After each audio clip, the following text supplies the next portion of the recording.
जोबोद interesting guys आदि राकेशनि नायदो नोंथांमोना बेबायदि सिखावफोर बहुद दङ सोर सासे गेरेमसा बेयाव दाखायत दं जिनाहारि खालामग्रा सुबुंफोर दं सोर गेरेमसा जों बेखौ सिनाया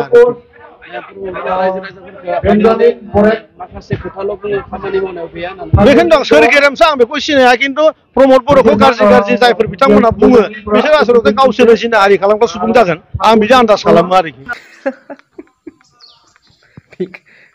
खाथियाव थाफाग्रा गावनि खोलिगसा लाजिलायलांबाय खेलानो गैया गावहा लागाम गैयै लाम लाम होबायलै आदैया आदै राकेशआ गेरेमसाखौ होबाय बिराद मिनिथावथाव मारै जाखो खाथियाव सोर दं बेखौ थाल गैला बे जानला मोनला खुगायाव जेखौ फैयो बेखौ होनलाबाय बेहासो बेबायदि राव बाहायनो आगोर मोनबाय गसाइगावआव जानाय सैथो जिनाहारि जाथाय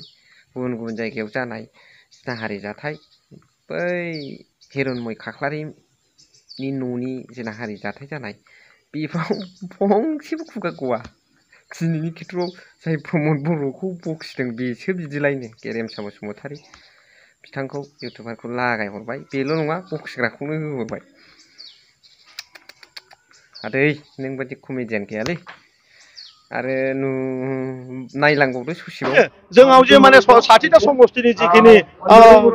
खामानि सोलिगासिनो दङ बे खामानियाबो बहुत प्रग्रेसआव दङ केबिनेटआव उत्थापन जागोन राज्य सभायाव फैनाय लोगो लोगो बिलआ पास जागोन आरो बिराद थाबैनो बेबो जानो थांगासिनो सान्थिखौ नागारनानैनो दिनै जोङो बिटिआर सुक्ति जादों आं मिथिगौ प्रमद बर' दैदेननाय जे इउपिपिएल सरकार बेयो रियेलि रायजोनि थाखाय बेवहाय खुनु दाङाबाजि बेवहाय खुनु माने जाख्ल'नाय बेफोरबायदि जेबो माने परिस्थिति गैया बा बिदि मोनसे समय फैयाखै बेखौ गोबां मानसियानो रियेलाइज खालामदों आरो बेनो मेन बाथ्रा जे फैगौ जे 2025 सननि जे जोंहा बिटिसि इलेक्सन बेवहाय खमैयाव 35टा सिट लानायनि थांखिजों जों खामानिखौ मावगासिनो 60टा बिजाब जानो थांगासिनो बुङै बुङै जायैनि आंगायनानै सोरबा सोरबा इउपिपिएल दैदेनगिरिफ्रा थाबथाबाय बेहा दासिमबो टेबोलाव दं इन प्रसेसआव दं होननानै बुंबावबाय ओमफ्राय फोसावबावबाय one second he said BJP is our big brother गारमानो हामारा ओरैजोंनो जाजोबमारो स' बिनि खोथाखौ नोंथांमोना माबायदि इन्टारेस्ट मोन्दों एसे मोजाङै कमेन्ट्सनि गेजेरजों फोरमायहरबानो जाबाय स' बेजों लोगोसे बिपिएफआथ' सरकारखौ हारसिङै दागोन होननानै बुंदों इउपिपिएलआबो होनदों इउपिपिएलआबो ग्रेन्ड जयनिं सेरेमनि ग्रेन्ड जयनिं लागासिनो दङ बिपिएफआबो फोरागासिनो दङ दा हारसिङैनो सिंगोल भाबै गेलेगोन आरो गोबां मासि मोननानै सरकारखौ दागोन होनदों नोंथांमोना थारैनो खौसे जाजानो लुबैमारो ना सरकारखौ आलादा आलादा पार्टिया इउपिपिएलआ इउपिपिएल सोरबा दाजानो लुबैबा कमेन्ट हरदो बिपिएफआ बिपिएफ दाजानो लुबैबा कमेन्ट हरदो बबे स्ट्रंसिन बबेखौ साबसिन मोनो ना खौसे जानानै दायोब्ला मोजांसिन मोनो बेखौ कमेन्ट हरबानो जाबाय स' आगुनि मिनिस्टार जाखांबाय बिथाङा केबिनेट आसामनि mister Rihon Daimary former cabinet minister of Assam from our BTC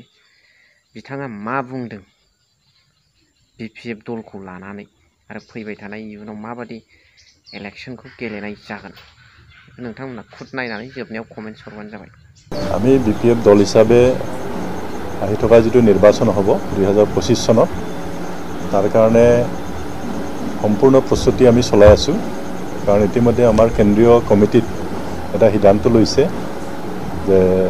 আমি অহা নৱেম্বৰৰ ভিতৰত কেন্দ্ৰীয় কমিটিৰ পৰা আৰম্ভ কৰি প্ৰাইমাৰী কমিটিলৈকে আমি আমাৰ যিখিনি কমিটিবিলাক আছে